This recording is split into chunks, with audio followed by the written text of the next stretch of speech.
إن الحمد لله نحمده ونستعينه ونستغفره ونؤمن به ونتوكل عليه ونعوذ بالله من شرور أنفسنا ومن سيئات أعمالنا من يهده الله فلا مضل له ومن يضلل فلا هادي له وأشهد أن لا إله إلا الله وحده لا شريك له وأشهد أن محمدا عبده ورسوله أرسله بالحق بشيرا ونذيرا وداعيا إلى الله بإذنه وسراجا منيرا من يطع الله ورسوله فقد رشد ومن يعص الله ورسوله فإنه لا يضر إلا نفسه ولا يضر الله شيئا أما بعد فأعوذ بالله من الشيطان الرجيم بسم الله الرحمن الرحيم زين للناس حب الشهوات من النساء والبنين والقناطير المقنطرة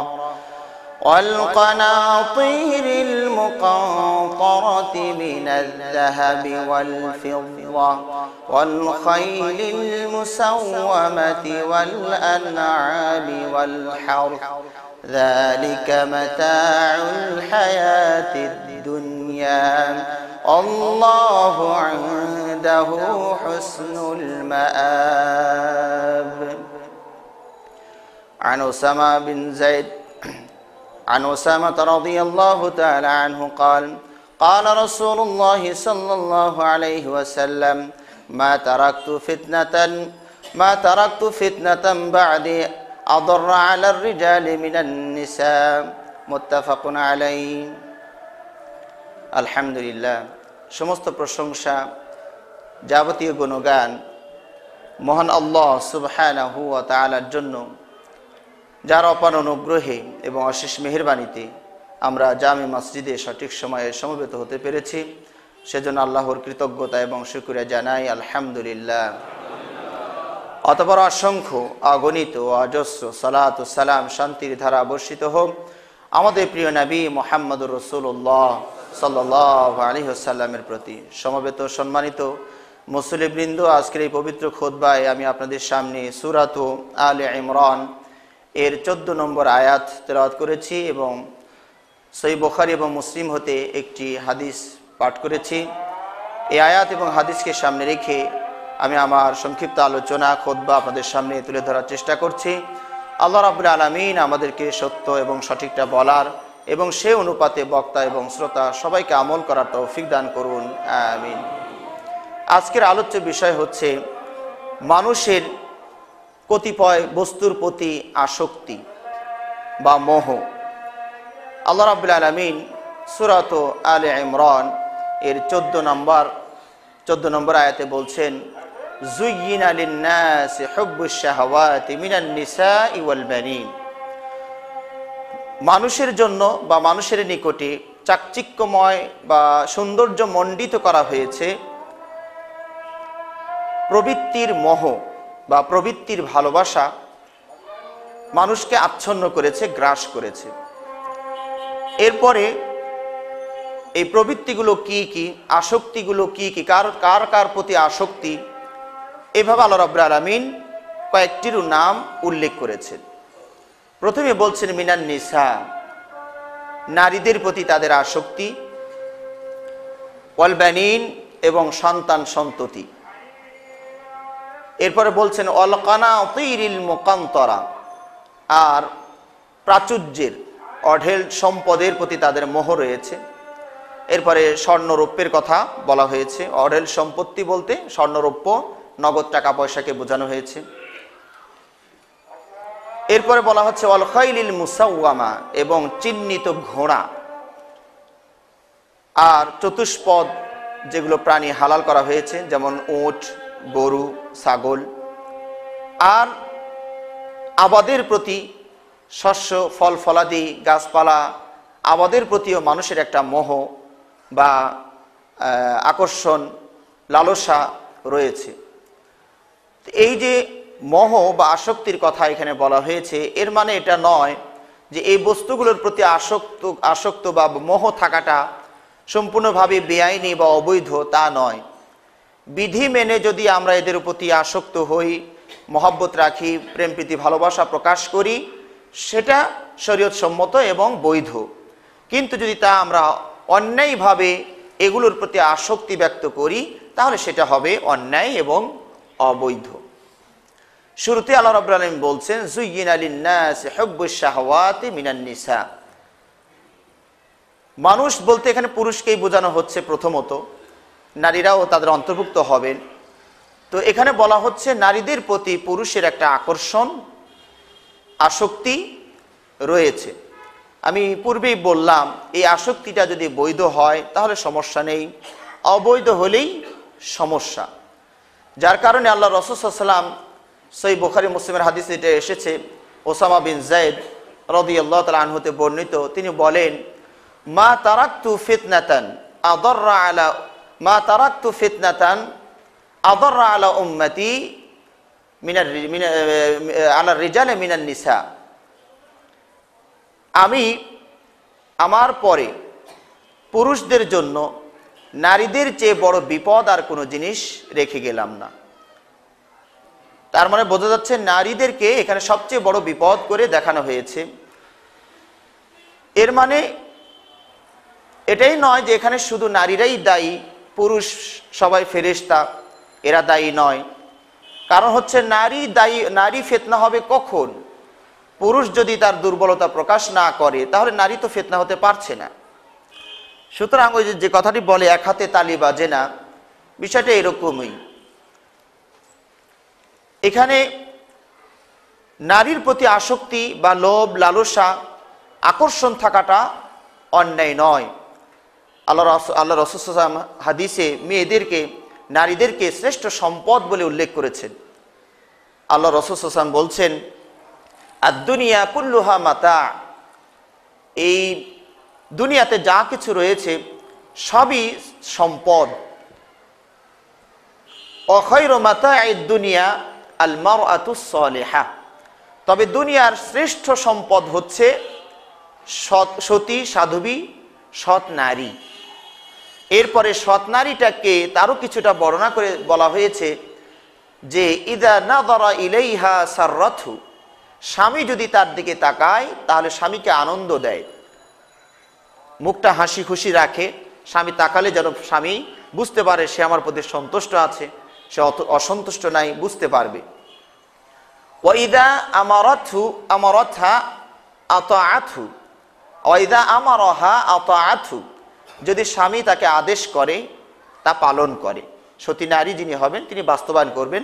তবে এই কথাগুলো এত ব্যাপকভাবে নেওয়া যাবে না, সেখানে শরীয়তের শর্ত অবশ্যই ফলো করতে হবে। স্বামী অন্যায় কাজের আদেশ করবে আর স্ত্রী মেনে যাবে, এই আনুগত্য করতে হবে, এইরকম মানে খামখেয়ালি আদেশ শরীয়ত করে না। মানে কখনো যখন আমরা এই ধরনের কমন কথাগুলো বলি তো ওটাকেই আপনাদের ধরে নিলে চলবে না, আরও যে ওর সাথে শর্ত শারায়েত যা রয়েছে ওগুলো মনের ভিতরে ভেসে তুলতে হবে। এরপরে বলা হচ্ছে যে স্বামীর আদেশ করলে বাস্তবায়ন করবেন যদি আদেশটা শরীয়ত সম্মত হয়। আর স্বামী ওয়াইদা গাবা আনহা, স্বামী যদি তার থেকে অনুপস্থিত থাকেন তাহলে সেই সতী নারী তার স্বামীর সম্পদকে সংরক্ষণ করবেন, যথেচ্ছা ব্যয় করবেন না, যাকে তাকে বেহিসাব দিয়ে দিবেন না।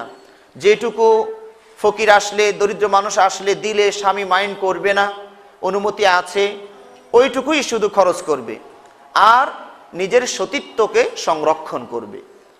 এই হচ্ছে মোটামুটি সতী নারীর বর্ণনা সংক্ষেপে।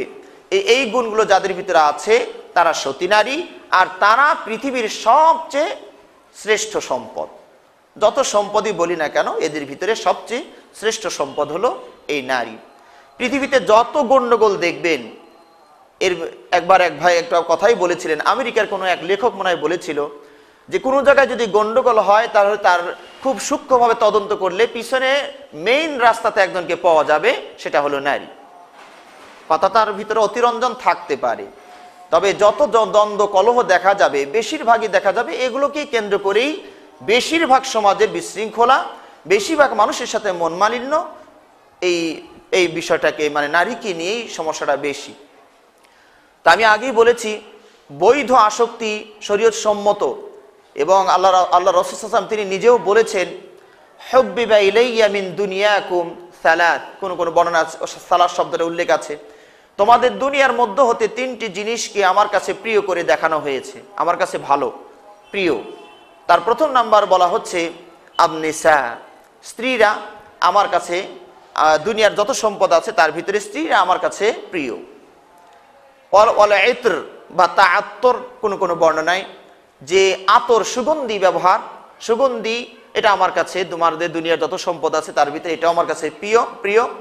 ওয়া জুইলাত কুররাতু আইনি ফিস সালাম, আর সালাতের ভিতরে আমার চক্ষু শীতল, সালাত পড়লেই আমি প্রশান্তি লাভ করি। তাহলে দুনিয়ার ভিতরে তিনটি জিনিসের কথা উল্লেখ করা হলো, তার ভিতরে স্ত্রী আর আতর আর সালাত, এই তিনটি বস্তু বিষয় আল্লাহর রাসূল সাল্লাল্লাহু আলাইহি ওয়াসাল্লামের কাছে খুব প্রিয় ছিল। তাহলে বোঝা যাচ্ছে কি যে নারীরা তারা শ্রেষ্ঠ সম্পদ যদি সেই গুণাগুণ বহাল রাখে, নারীরা যদি সেই গুণাগুণ বহাল রাখে তাহলে তারা শ্রেষ্ঠ সম্পদে পরিণত হবেন। শরীয়তের আওতার ভিতরে যদি তারা চলেন তাহলে শ্রেষ্ঠ সম্পদ থাকবেন, অন্যথায় শ্রেষ্ঠ সম্পদ থেকে সরে যাবেন। ওই প্রথম যে হাদিসটি আমি আপনাদের সামনে বললাম যে আল্লাহ রাসূল বলেছেন আর দুনিয়া কুল্লুহা মাতা ওয়া খায়রু মাতাইদ দুনিয়া আল মারআ আস-সালিহা। এই হাদিসের অনুবাদে বাংলাদেশের একজন লেখিকা তিনি অনুবাদ করেছেন যে আল্লাহ রাসূল হাদিসে বলা হয়েছে যে মেয়েরা হলো ভোগের সামগ্রী। একই শব্দ বাংলার ব্যবহার মানে কেমন আকাশ আর পাতালে চলে যায়। আল্লাহ রাসূল নাকি বলেছেন আর দুনিয়া কুল্লুহা মাতা, দুনিয়া সবই ভোগ্য সামগ্রী, তার মধ্যে শ্রেষ্ঠ ভোগ্য সামগ্রী হলো নিসা, নারী, স্ত্রী। কিন্তু আল্লাহ রাসূল তো এভাবে বলেননি, তাদেরকে শ্রেষ্ঠ ভোগ্য সম্পদ এক জিনিস আর শ্রেষ্ঠ সম্পদ আর এক জিনিস। আল্লাহ রাসূল বলছেন আল দুনিয়া কুল্লুহা মাতা, দুনিয়া সব কিছুই সম্পদ, আর শ্রেষ্ঠ সম্পদ হচ্ছে নারী। তাহলে অনুবাদের ভিতরে মানে ভাষাগত মারপেসের কারণে তারা এভাবে আপনার হাদিসকে, ইসলামকে নারীদের সামনে মানে অপ্রিয় করে তোলার চেষ্টা করছে। এবং আর একটি ওর হাদিসের অনুবাদও তারা এইভাবে মানে মানে পক্ষপাতিত্ব করে ইসলামকে হেয় করার জন্য, ইসলাম নারীদের প্রতি জুলুম করেছে এই কথা বোঝানোর জন্য একটা বই বা একটা হিডিংয়ে তারা লিখেছে যে বদ্ধ বা আবদ্ধ মেয়েদেরকে বলা হয়েছে ইসলাম নারীদেরকে আবদ্ধ করে রাখার চেষ্টা করেছে, জেলখানা মানে বন্দি কারাগার। কিন্তু ভাষাটা যদি আমরা অন্যভাবে বলতাম তাহলে নারীরা তো ওখানেই সম্মানটা খুঁজে পেত যে ইসলাম নারীদেরকে রানীর মর্যাদা দিয়েছে। বন্দি নারীরা ঘরের ভিতরেই থাকবে কিন্তু সেটা রানীর মর্যাদায় থাকবে। একজন রানী তো আর আপনার অফিস আদালত করে বেড়ায় না, একজন রানী তো ওই দুনিয়ার ইট ভাঙ্গা থেকে মাটি কাটাতে শুরু করে সেগুলো তো একজন রানী করে না। তো ইসলাম নারীকে রানীর মর্যাদা দিয়েছে, কিন্তু তারা ভাষাগত মারপেস দিয়ে বোঝাতে চাইলে ইসলাম নারীকে অবরুদ্ধ করেছে। একই কথা ভাষাটা ডান দিক দিয়ে বললে একরকম শোনা যাবে, বাম দিক দিয়ে বললে আর এক রকম শোনা যাবে। তো এই নারী সম্পর্কে কোরআন এবং হাদিসে অনেক কথাই উল্লেখ করা হয়েছে, আপনারা সেগুলো পড়ে বোঝার চেষ্টা করবেন। আরেকটি হাদিস আমি আপনাদের সামনে তুলে ধরতে চাই। আবু বকর রাদিয়াল্লাহু তাআলা আনহু বলছেন যে আল্লাহর রাসূল সাল্লাল্লাহু আলাইহি ওয়াসাল্লামের একটি হাদিস আমি শুনেছিলাম বলেই জঙ্গে জামালে আল্লাহ আমাকে উপকৃত করেছেন। হাদিসটা আবারও বলছি, আবু বকর রাদিয়াল্লাহু আনহু বলছেন যে আমি আল্লাহর রাসূল সাল্লাল্লাহু আলাইহি ওয়াসাল্লামের কাছ থেকে একটি হাদিস শুনেছিলাম, যে হাদিসটি আমাকে জঙ্গে জামালের ওই যুদ্ধের সময় আমাকে উপকার করেছে। আমি আল্লাহ রাসূল সাল্লাল্লাহু আলাইহি ওয়াসাল্লামকে বলতে শুনেছি, তিনি বলেছেন, যখন কিসরা তদানীন্তন বিশ্বে পরাশক্তি এক রাষ্ট্র, পারস্য এবং রোম, এই রোমের বাদশাহ যখন মারা গেল, বা কিসরা যখন মারা গেল, তখন ওই দেশের জনগণ তার মেয়েকে শাসন ক্ষমতায় অধিষ্ঠিত করলো। এই সংবাদটা যখন আল্লাহ রাসূল সাল্লাল্লাহু আলাইহি ওয়াসাল্লামের কাছে পৌঁছলো, তিনি একটা মন্তব্য করলেন, লা ইউফলিহা কওমুন আল্লাহু আমরাহুম ইমরাআতান, সেই জাতি কোনোদিন সফল হবে না, সুখে শান্তিতে থাকতে পারবে না, যে জাতি তাদের কর্মের সবকিছু দায়ভার নারীর স্কন্ধে অর্পণ করলো। সাহাবী বলছেন, এই হাদিসটা শোনার কারণে জঙ্গে জামালে আমার উপকার হয়েছিল। কি উপকার তাকে দিয়েছে? জঙ্গে জামালটা কি ছিল? জঙ্গে জামাল ছিল আয়েশা রাদিয়াল্লাহু তাআলা আনহার নেতৃত্বে আলীর বিরুদ্ধে একটু নড়াচড়া। তার মানে ওসমান রাদিয়াল্লাহু তাআলা আনহু নিহত হওয়ার পরে সকল সাহাবারই প্রাণের দাবি ছিল যে এই হত্যাকাণ্ডের বিচার করা হোক। তার ভিতরে আয়েশা সহ তারও অনেক সাহাবাই, মানে সকল সাহাবাই এর পক্ষেই ছিলেন যে ওসমান হত্যার বিচার করা হোক। কিন্তু এর আগেও আমি আপনাদেরকে বলেছি, প্রতিকূল পরিবেশের কারণে আলী রাদিয়াল্লাহু তাআলা আনহু একটু বিলম্ব করছিলেন, যে হজে যে সকল সাহাবারা চলে গিয়েছেন তারা হজ থেকে মদিনায় ফিরে আসুক, বিভিন্ন যুদ্ধে সাহাবারা চলে গিয়েছেন তারা ফিরে আসুক, কারণ এখন বিচার করতে গিয়ে মানে ওই কাটা ঘায়ে নুনের ছিটা দেওয়ার মতো অবস্থা হয়ে যাবে।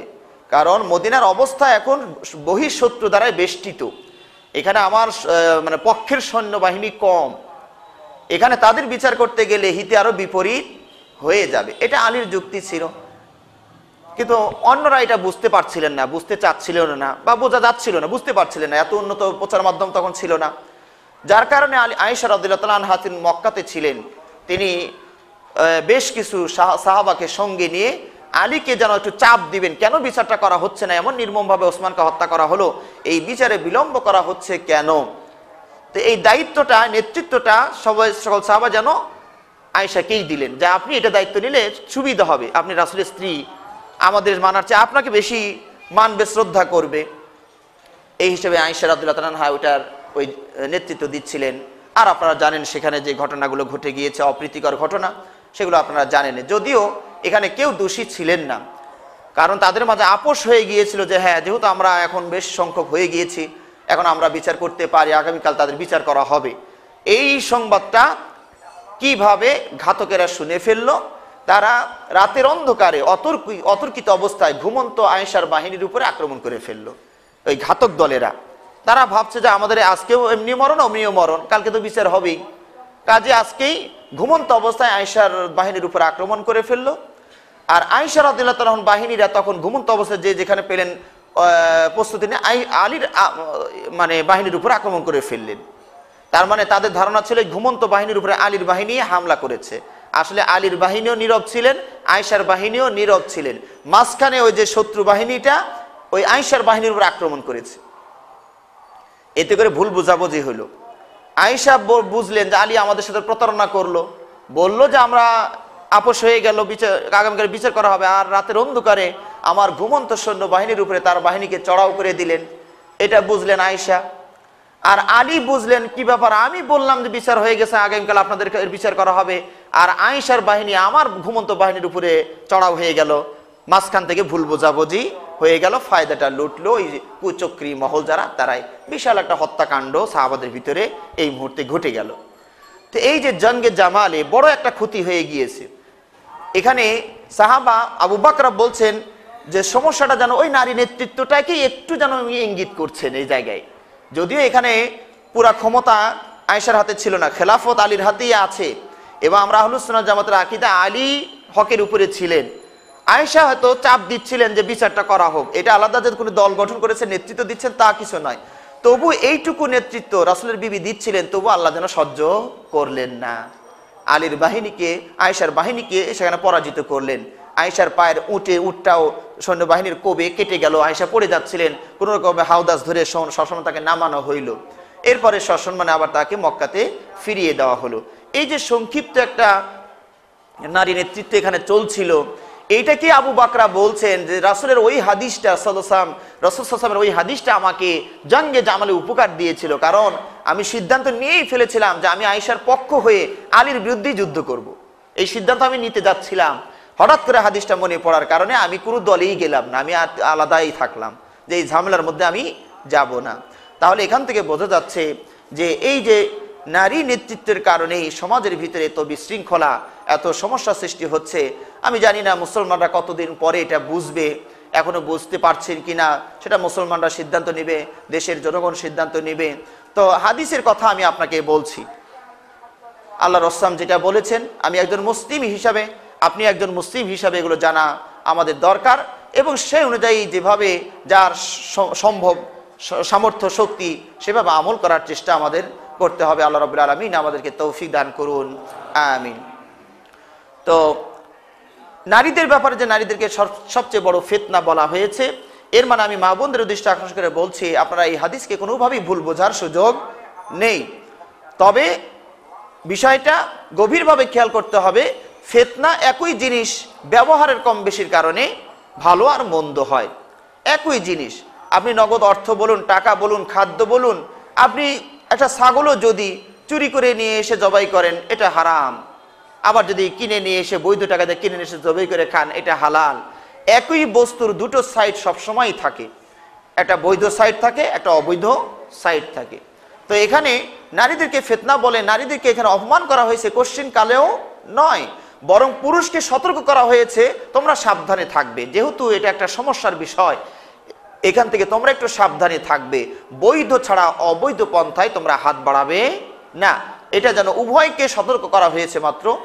আর বাস্তব অবস্থা আপনারা দেখছেনই, নারীকে কেন্দ্র করে কত দুর্ঘটনা ঘটে যাচ্ছে। আজকে বিভিন্ন স্কুল কলেজ থেকে শুরু করে কর্মস্থল পর্যন্ত, অফিস আদালত, এমনকি হসপিটাল, সর্বোচ্চ যে একটা মানে চরিত্রহীনতার বিষয়গুলো ছড়িয়ে পড়ছে, এটা আমার চেয়ে যারা পত্র পত্রিকা এবং বাস্তব ময়দানে আছেন তারাই বেশি বুঝতে পারবেন। হ্যাঁ, সহ অবস্থান এটা যে কত ক্ষতিকারক, যতই আপনি পর্দা করে চলুন না কেন, নারী এবং পুরুষকে একত্রে দুইজন অবস্থান করতে আল্লাহ রাসূল মানা করেছেন। সে বড় আলেমই হোক আর যেই হোক না কেন, যেখানে শঙ্কা আছে সেখানে এভাবে অবস্থান করা যাবে না। আর এগুলোর কারণেই ফিতনা ফাসাদ ছড়িয়ে পড়ছে, সতী নারীর অভাব দেখা দিচ্ছে, অবৈধ প্রেম প্রীত বেড়ে যাচ্ছে, পরকীয়া বেড়ে যাচ্ছে, আর এগুলোর কারণেই বিশৃঙ্খলাটা সৃষ্টি হচ্ছে। হত্যাও বেড়ে গিয়েছে দেখবেন পরকীয়ার কারণেই। হ্যাঁ, অনেক হত্যা বেড়ে গিয়েছে, মায়েরা এখন ছেলেকে সন্তানকে হত্যা করছে, এটা যেটা আমাদের ইতিহাসে পাওয়া যায় না, এখন মায়েরা হত্যা করছে, কারণ তার পরকীয়া ছেলেটা দেখে ফেলেছে, বাবাকে বলে দিতে পারে, এই জন্য ছেলেই আর রাখা যাবে না। নাউযুবিল্লাহি মিন যালিক, কেমন পাষাণ্ড মার অস্তিত্ব এই সমাজে আমরা দেখছি, নাউযুবিল্লাহি মিন যালিক। এইভাবে ছেলেদের মাঝেও সমস্যা আছে, মেয়েদের মাঝেও সমস্যা আছে। আমাদের কথা হচ্ছে এই সকল ফিতনা ফাসাদ, মারামারি, কাটাকাটি, মানসিক সমস্যাগুলো থেকে যদি আমরা বেঁচে থাকতে চাই, তাহলে শরীয়তকে মেনে চলতে হবে। যেভাবে নারীদেরকে চলতে বলা হয়েছে সেভাবে নারীরা চলবেন, যেভাবে পুরুষদেরও পর্দা আছে, যেটুকু পর্দা আছে সেটুকু মেনে পুরুষও চলবেন, তাহলে হয়তো আমরা এই বড় সংঘর্ষ এবং মারামারি কাটাকাটি থেকে বেঁচে যাব।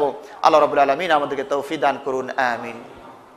দ্বিতীয় পয়েন্টে বলা হচ্ছে সন্তানেরাও একটা, এখানে সন্তানদের প্রতি আমাদের একটা মোহ আছে, আকর্ষণ আছে, এবং আল্লাহ রাব্বুল আলামিন অপর আয়াতেও বলেছেন ইন্নামা আমওয়ালুকুম ওয়া আওলাদুকুম ফিতনা, তোমাদের সন্তান, তোমাদের ধন সম্পদ এবং সন্তানেরা একটা ফিতনা। ফিতনা মানে পরীক্ষা। আল্লাহ রাসূল সাল্লাল্লাহু আলাইহি ওয়াসাল্লাম একদিন খুতবা দিচ্ছিলেন, আর হাসান হোসাইন ছোট্ট বাচ্চা দুটো হেলে দুলে নানার কাছে আসতে চাচ্ছে, আসছে আর ধপাস করে পড়ে যাচ্ছে, আবার উঠছে, আবার পড়ে যাচ্ছে, হাঁটতেও বোঝা যাচ্ছে যে তারা হাঁটা পুরাটা শেখেনি। তখন নানা আল্লাহ রাসূল খুতবা ছেড়ে দিয়ে তাদের কাছে গেলেন, খুতবা বন্ধ করে তাদের কাছে গেলেন, দুইজনকে দুই কোলে নিয়ে এসে মেম্বারে বসিয়ে দিয়ে খুতবা শুরু করে বললেন, আল্লাহ সত্যই বলেছে ইন্নামা আমওয়ালুকুম ওয়া আওলাদুকুম ফিতনা, যে সন্তান সন্ততি তোমাদের জন্য একটা ফিতনা, ধন সম্পদ। দেখো বাচ্চা দুটো আসছিল, আমি ধৈর্য ধারণ করে থাকতে পারলাম না, না এখানে পড়ে যাচ্ছে উঠছে, খুতবা ছেড়ে দিয়ে গিয়ে তাদেরকে নিয়ে এসে এখানে বসালাম। তো আল্লাহ ঠিকই বলেছেন, আমি নিজেও তো ধৈর্য ধারণ করতে পারলাম না। তাই এখানে এই যে বাচ্চাদের প্রতি বাবা মা দুর্বল থাকবেন, এটাই তো স্বাভাবিক। একটা বাঘ, সিংহ যতই হিংস্র হোক কেন, সে তো তার ছেলের জন্য খুবই মায়াবী, তার হৃদয়ের ভিতরে মনে অনেক মায়া। ওই আপনার ওই নাখর বিশিষ্ট পা দিয়েই বাচ্চাটাকে আদর করছে, কই তাকে তো আঁচড়টা লাগলো না। তাহলে বাঘের ভিতরে একটা মায়া আছে, সন্তানকে সে ভালোবাসে, সিংহ সন্তানকে ভালোবাসে, মায়া করে। তবে এই মায়াটা যেন সীমা অতিক্রম না করে। সন্তানদের জন্য, সন্তানদের লেখাপড়ার জন্য, সন্তানদের ভোগবিলাসের জন্য আমি যেন আবার মানে যথেচ্ছারি না হয়ে যাই, সম্পদ আহরণ করতে গিয়ে হালাল হারাম কোনোটাই তোয়াক্কা না করি, এটাই হচ্ছে ফিতনা। আপনার সন্তান আপনাকে লালন পালন করতে হবে, কিন্তু তা বৈধ উপায়ে, হারাম উপায়ে যেন আমি ইনকাম করতে না যাই। আজকে সন্তানদের প্রতি মায়ার কারণেই আমরা ফজরে ডাক দিতে পারছি না, কেবল ঘুমাইছে, কি সুন্দর ঘুমটা দিছে, থাকবে পরে পড়ে নিবে, বা নাই পড়লো কি হবে। সন্তানদের প্রতি মায়ার কারণেই শরীয়তের অনেক বিধি নিষেধকে আমরা তাদের উপরে প্রয়োগ করছি না, শুধু মায়ার কারণে। এই যে ফিতনা, এটাই। অথচ পরীক্ষার সময় আমরা কিন্তু তাদেরকে শাসন করিও পড়াই। স্কুলে কেন যায়নি তার জন্য শাসন করি, কেন আজকের পড়াটা করনি তার জন্য আমরা শাসন করি। হ্যাঁ, কিন্তু শরীয়ত মানছো কি না এই ব্যাপারে আমরা কিন্তু শাসন করছি না। এটাই হচ্ছে ফিতনা। এই বিষয়গুলো বোঝার তৌফিক আল্লাহ আমাদের সবাইকে দান করুন, আমিন। এরপরে বলা হয়েছে অঢেল সম্পদ। এখানে স্বর্ণের উপর কথা বলা হয়েছে মানে অর্থ সম্পদ, নগদ টাকা পয়সা, এগুলোর প্রতি মানুষের মোহ এবং আসক্তি রয়েছে, এবং তা যেন অন্যায় না হয়। এই জন্য আল্লাহ রাব্বুল আলামিন অপর আয়াতে বলছেন আলহাকুমুত তাকাসুর, আলহাকুমুত তাকাসুর, প্রাচুর্য তোমাদেরকে ধ্বংস করলো, অর্থ সম্পদ তোমাদেরকে ধ্বংস করলো। এবং ওই যে সূরা হুমাযায় বলছেন ওয়াইলুল লিকুল্লি হুমাযাতিল লুমাযা, প্রত্যেক সামনে পিছনের সমালোচনাকারীর জন্য দুর্ভোগ। আল্লাযী জামাআ মালান ওয়া আদ্দাদা, যে সম্পদ জমা করে আর গণনা করতে থাকে, কয় লাখ হইল আর কয় লাখ লাগবে, হ্যাঁ, ইত্যাদি ইত্যাদি, এইভাবে অবৈধ টাকা কামাই করে আর গুনতে থাকেন। আমরা আবারও বলছি, সম্পদের পাহাড় আপনি হয়ে যেতে পারেন যদি তা বৈধ পন্থায় আসে, কোনো সমালোচনা এখানে কেউ করবে না। কারণ আল্লাহ রাসূল সাল্লাল্লাহু আলাইহি ওয়াসাল্লাম, আল্লাহ রাব্বুল আলামিন আমাদেরকে যাকাত দিতে বলেছেন, আর যাকাত একটা পরিমাণ হতে সীমা নির্ধারণ করে দিয়েছেন। বর্তমান হিসাবে প্রায় 3.5 লক্ষ টাকা, এটাও তো একটা বিশাল অঙ্কের টাকা। তাহলে এই পরিমাণ টাকা অর্জন যদি নাই হবে, আপনি যাকাত দিবেন কেমনে? যার কারণে আবু যর রাদিয়াল্লাহু আনহুর একটা মতাদর্শ ছিল, তিনি সম্পদের জমা করার পক্ষে ছিলেন না। কোনো সাহাবা জমা করলে, একদিনের খাবার জমা করলে তার বাসায় গিয়ে যদি দেখতেন জমা আছে, দেখতে পেলে ওই হাতে একটা ব্যাগ থাকতো, পিটুনি দিতেন, কেন তোমার বাড়িতে খাবার, মানে ওনার আকীদা ছিল পাখির মতো থাকতে হবে, হাঁড়ি পাতিলে কোনো খাবার থাকবে না। আজকের দিনে যা আনছে খেয়ে ফেলবো, আগামী দিনে পাখির মতো আবার যাব, আল্লাহ যা ভাগ্যে রাখছেন দিয়ে দিবেন। ওসমান রাদিয়াল্লাহু আনহু অন্যান্য সাহাবারা বোঝানোর চেষ্টা করলেন যে না, আপনার এটা সমস্যা, কারণ আল্লাহ যাকাত দিতে বলেছেন, তো আমরা জমা যদি নাই করি জাকাত দিব কবে? যাকাতের মালিক হইতে হলে তো আমার সম্পদ জমা লাগবে, কাজে আপনি যেটা বলছেন ওটা ঠিক না। কিন্তু আবু যর এটা বোঝে না, পরে তাকে একটু মদিনা থেকে বাইরে সরানোর প্রয়োজন হলো, নাহলে মদিনাতে উনি বিশৃঙ্খলাই সৃষ্টি করছিলেন, একটু হালকা পাতলা ওনার বিশ্বাস চাপিয়ে দেওয়ার চেষ্টা করছিলেন। তো আমরা জানি যুলকারনাইন সারা বিশ্বের শাসন ক্ষমতা পরিচালনা করেছেন, একজন মুসলিম, সমস্যা কোথায়? আমরা বলছি আপনার অঢেল সম্পদ প্রয়োজন আছে যদি তা বৈধ পন্থায় আসে। এই জন্য বেলালের মতো দরিদ্র মানুষও যেমন ইসলামে ছিল, ওসমানের মতো ধনী মানুষটাও ছিল। খাইবার যুদ্ধে যখন যেতে চাইলেন, ওসমান রাদিয়াল্লাহু তাআলা বিশাল বড় অঙ্কের টাকা আল্লাহ রাসূলের হাতের উপরে এনে রেখে দিলেন, 1000 স্বর্ণ মুদ্রা রাসূলের একটা থলে নিয়ে এসে রাসূলের হাতের উপরে দিয়ে বললেন, ইয়া রাসূলুল্লাহ আনফিক ফি সাবিলিল্লাহ, আল্লাহর রাস্তায় ব্যয় করুন। আল্লাহু আকবার। আল্লাহ রাসূল সাল্লাল্লাহু আলাইহি ওয়াসাল্লাম এই পোটলাটা নিয়ে এই হাতে একবার নেন, ও হাতে একবার নেন, কি দোয়া দিবেন ওসমানের জন্য যেন ব্যতিব্যস্ত। একটা কথা তিনি বললেন, লা ইয়াদুর মা দাররা উসমান মা আমিলা বা'দা হাযাল ইয়াউম, ওসমান যদি আজকের এই আমলটার পরে আর কোনো আমল না করে, ওসমানের আর কোনো ক্ষতি হবে না। সুবহানাল্লাহ। তার মানে যেন ওনার নামাজ, সালাত মাপ, সিয়াম মাপ, হজ মাপ, কোনো আমলই আর করা লাগবে না। জান্নাতে কেমনে যায় যেটা যেন দেখা যাবে। আল্লাহ রাব্বুল আলামিন যেন এমন ভাবে তার কবুল করে নিয়েছেন 1000 স্বর্ণ মুদ্রা। তাহলে বোঝা যাচ্ছে কি, ধন সম্পদ বৈধভাবে যদি আপনি কোটি কোটি গোটাল বিশ্বেরও মালিক হয়ে যান, তবু অন্যায় নয়। কিন্তু সমস্যাটা হচ্ছে অবৈধ পন্থায় যেন টাকাগুলো না আসে। আর অবৈধ টাকা আসলে শুধু জমাই করে রাখবেন, ব্যাংক ব্যালেন্সই করবেন তা নয়, আল্লাহর হক, গরিবের হক, দরিদ্রের হক, আত্মীয় স্বজনের ভিতরে যারা দরিদ্র আছেন তাদেরকে একটু চেয়ে দেখা, এই বিষয়গুলো যদি আমরা ঠিক রাখি, অঢেল সম্পদ আমাদের জন্য নিন্দনীয় বিষয় হবে না। এরপর আল্লাহ ঘোড়ার কথা বলেছেন। এই ঘোড়া এখন আমাদের সমাজে প্রায় অচলই বলা চলে। কোনো কোনো প্রত্যন্ত অঞ্চলে দেখা যায় সেখানেও ঘোড়ার লালন পালন এখন পর্যন্ত আছে। আমাদের পুরাতন ঢাকায় গেলেও টমটম গাড়িগুলো দেখা যায়, এখনো কিছুটা ঘোড়ার প্রচলন ওইভাবে আছে। তো ঘোড়ার কথা এখানে বলা হয়েছে, চিহ্নিত ঘোড়া, ঘোড়াকে 3 ভাগে ভাগ করা হয়েছে। কোনোটা আপনার জন্য সওয়াব হবে, কোনোটা গুনাহ হবে, কোনোটা মোটামুটি এসপার ওসপার থাকবে, এদিক ওদিক কোনোটাই হবে না। যে ঘোড়াটা আল্লাহর রাস্তার জন্য, যুদ্ধ করার জন্য আপনি লালন পালন করছেন, এই ঘোড়াটা আপনার জন্য সওয়াব হবে। আর যে ঘোড়াটা অহংকার করার জন্য, মানুষের প্রতি দাম্ভিকতা প্রদর্শনের জন্য, বিলাসিতা করার জন্য রেখেছেন, সেটা আপনার জন্য পাপ হবে। আর যেটা নিজের প্রয়োজন সারার জন্যই রেখেছেন এবং বংশ বিস্তার হবে এই জন্য রেখেছেন, মাঝে মাঝে আল্লাহর হকের যদি কোনো ডাক আসে সেদিকেও আপনি কিছুটা দিচ্ছেন, কিন্তু নিয়তটা 2 রকমই আছে, দুনিয়া এবং আখিরাত দুটোই আছে, সেটা তার জন্য একটা পর্দা হবে, অর্থাৎ সে জাহান্নামে যেতে বাধাগ্রস্ত হবে, জাহান্নামে যেতে বাধা হবে। তার মানে এটাও একটা ভালো পয়েন্ট। তো ঘোড়া বলতে আমরা এখানে যুদ্ধ অস্ত্রকে বোঝাতে পারি।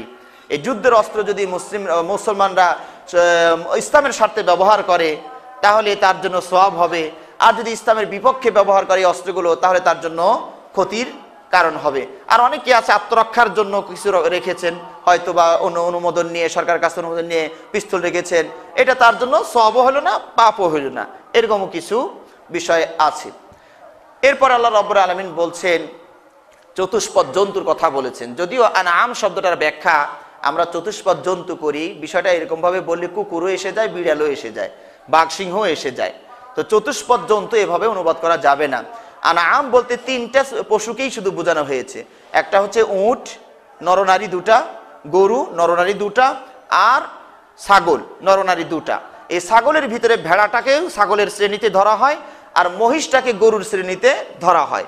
এই হচ্ছে মোটামুটি আনআম বলতে কোরআনে যে যাদেরকে বোঝানো হয়েছে এগুলো এদেরকেই বোঝানো হয়।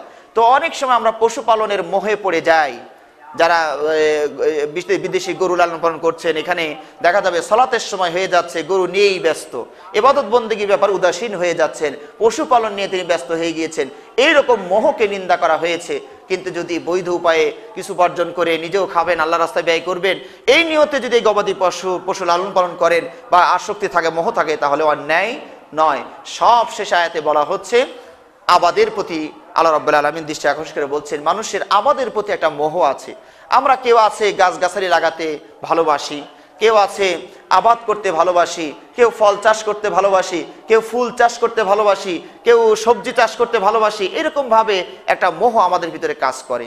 কিন্তু এই সবসময় আল্লাহর মূল নীতিটা খেয়াল রাখতে হবে। এগুলো অবশ্যই ভালো, এই উৎপাদন যেগুলো মানবের কল্যাণের জন্য। আবার কেউ তামাকের আবাদ করবেন, সেটা তো আবার হারাম, সেটা তো বুঝিনি, হ্যাঁ, সেটা ওটা আবার হারাম। তো যেগুলো বৈধ সেগুলোর প্রতি আসক্তি যদি শরীয়তের গণ্ডির ভিতরে থাকে তাহলে সমস্যা নাই। আর শরীয়তকে লঙ্ঘন করে যদি আমরা আবাদ করি তাহলেই আমাদের সমস্যা।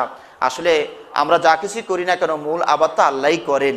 আমি এই যে মাঝে মাঝে বলি, কৃষক যেটা করে পাগলের কাজ করে, ক্ষেতটাকে লন্ডভন্ড করে পানির কাদা মিশ্রণ করে ঘরের গোলার ধান নিয়ে এসে মুঠি মুঠি করে ক্ষেতের ভিতরে ছড়িয়ে দেয়, এটা একটা পাগলের কাজ নয় তো কি?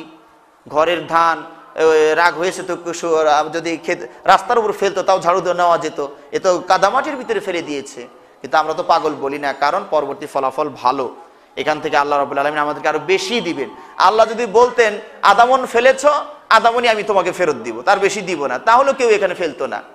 আর আল্লাহ যদি বলতো ফেলছো তোমার, তুমি কাদার মধ্যে ফেলছো, তা আমি দায়ী কি? তুমি দায়ী, যা হয়েছে হয়েছে, যাও গা বাড়ি বিলে, তাহলেও মানুষ এখানে আবাদ আর করতো না।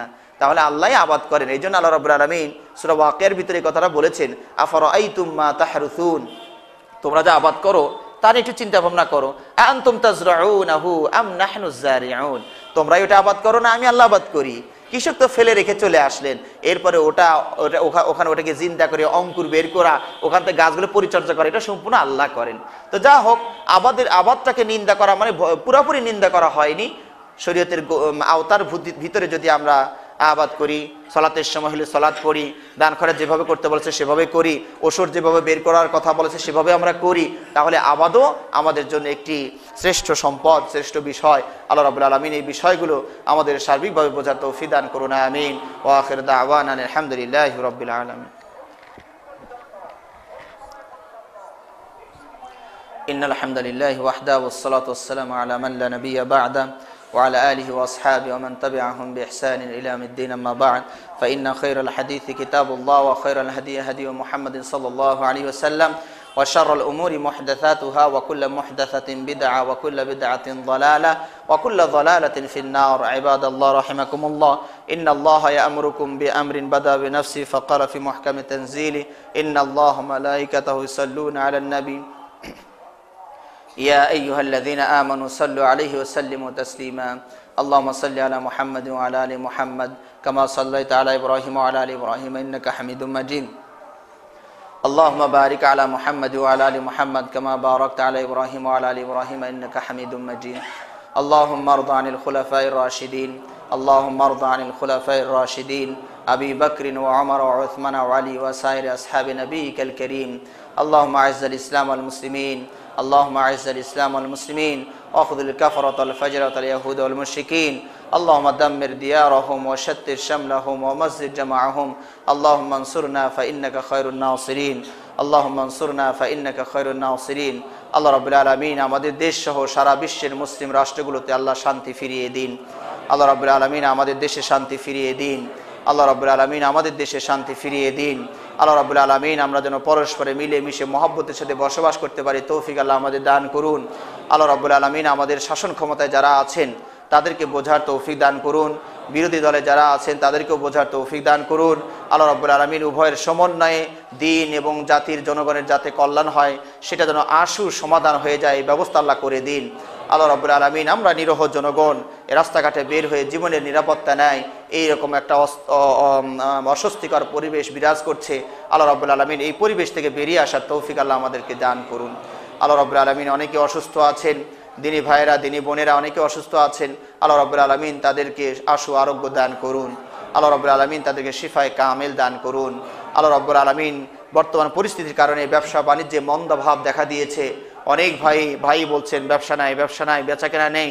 মানুষের অনেক ব্যবসা পঙ্গু হয়ে যাওয়ার উপক্রম হয়ে গিয়েছে, গার্মেন্টসগুলো বন্ধর উপক্রম হয়ে যাচ্ছে। আল্লাহ রাব্বুল আলামিন সকল বিষয়ে খেয়াল করে মুসলমানদের প্রতি আল্লাহ সাহায্য এবং দয়া অনুগ্রহ নাজিল করুন। আল্লাহ রাব্বুল আলামিন আমাদের দেশে শান্তি বর্ষণ করুন। আল্লাহ রাব্বুল আলামিন আমাদের দেশে শান্তি বর্ষণ করুন। আল্লাহ রাব্বুল আলামিন আমাদেরকে প্রকৃত মুসলিম হয়ে জীবনযাপন করার তৌফিক দান করুন। সুবহান রাব্বিকা রাব্বিল ইজ্জাতি আম্মা ইয়াসিফুন, সালামুন আলাল মুরসালিন, আলহামদুলিল্লাহি রাব্বিল আলামিন।